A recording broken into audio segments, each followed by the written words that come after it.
विनय शंकर मिश्र आप सभी का अपने YouTube चैनल ओकल्ट ज्ञान में स्वागत करता हूं। मेरे कार्यक्रम अंक अनमोल में मैं माता रानी के 9 दिनों में आपसे एक विशेष चर्चा नवरात्रि स्पेशल पे 9 ग्रहों की चर्चा कर रहा हूं। मैंने अपने पिछले वीडियो में शुक्र ग्रह के बारे में बताया था और बताया था कि कैसे शुक्र ग्रह 6 नंबर को रिप्रेजेंट करता है न्यूमरोलॉजी में और उसके क्या क्या प्रभाव पड़ते हैं। आज मैं उसी क्रम में केतु के बारे में आपसे चर्चा करूँगा। हालांकि केतु भी एक छाया ग्रह है, खगोल विज्ञान में इसकी कोई परिकल्पना नहीं मानी जाती विज्ञान के क्षेत्र में, परंतु ज्योतिष में चाहे वो वैदिक ज्योतिष हो चाहे न्यूमरोलॉजी हो, सब में केतु का एक बहुत बड़ा रोल है और केतु अपना एक बहुत बड़ी भूमिका अदा करते हैं और न्यूमरोलॉजी में ये 7 नंबर को रिप्रेजेंट करते हैं। केतु के बारे में चर्चा करूँ तो जैसे मैंने अपने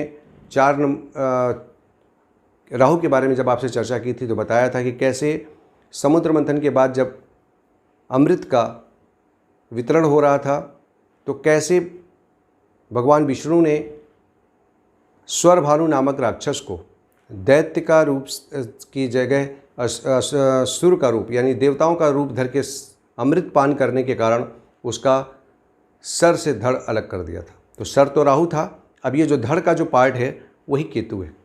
अब राहु के पास ब्रेन था और केतु के पास क्या है? केतु के पास है इंटेलिजेंसी, केतु के पास क्या है? विजडम, केतु के पास क्या है? बौद्धिक क्षमता, केतु के पास क्या है? स्पिरिचुअलिज्म, अध्यात्म, धर्म, बहुत कुछ है केतु के पास देने के लिए। अगर ये अपने पे आ जाए तो अपने जातक को महान से महान बना सकता है।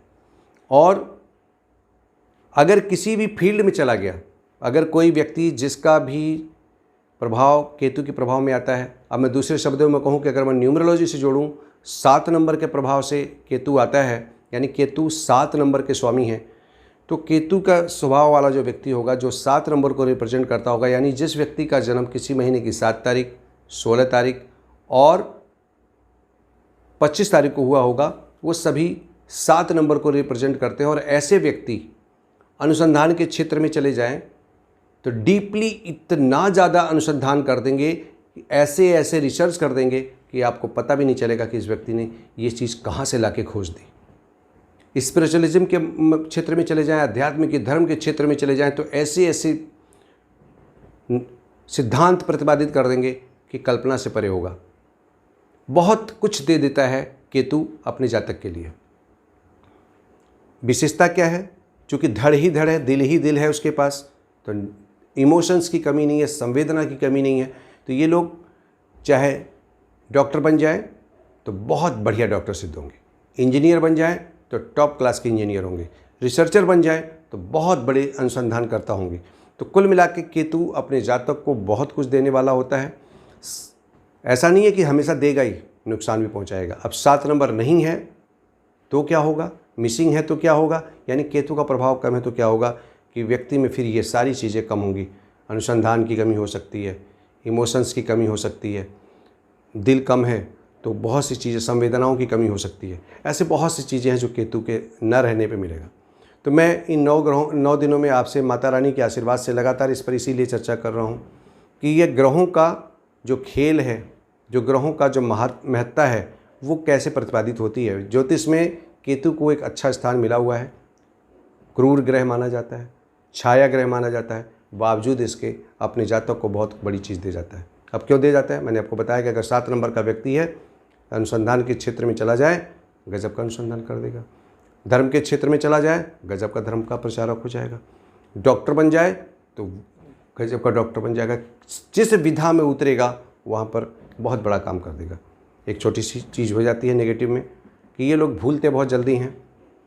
कुछ चीज़ें हैं कहेंगे कुछ, दूसरों की बात में जल्दी आ जाते हैं। उसका रीज़न क्या है कि सिर अपना नहीं है। जिसका मोटिव इनके साथ चलेगा, जैसा इनका ड्राइवर के साथ कंडक्टर होगा, इनको वैसा कर लेंगे। इनको अच्छी दिशा मिल गई, अच्छा काम कर देंगे। और गलती से अगर बुरी दिशा मिल गई या बुरा नेगेटिव चीज़ें मिल जाएं तो दिल पर लेकर बैठ जाएंगे और डिप्रेशन के शिकार भी हो जाते हैं। 7 नंबर के लोगों को सूर्य का सपोर्ट लेना चाहिए। ये मैंने अपने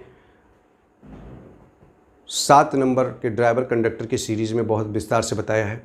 तो जो लोग भी मेरे वीडियोस को देख रहे हैं पहली बार, वो इसको सब्सक्राइब करके मेरी प्ले लिस्ट में चले जाएं और वहाँ पर आप 7 और से लेके उसके ड्राइवर का 1 से लेके 9 तक का मैंने जो कॉम्बिनेशन बताया है उसमें जान सकते हैं, देख सकते हैं और सुन सकते हैं, और उसके अंदर जो मैंने रेमेडीज़ बताई हैं उसका उपचार कर सकते हैं।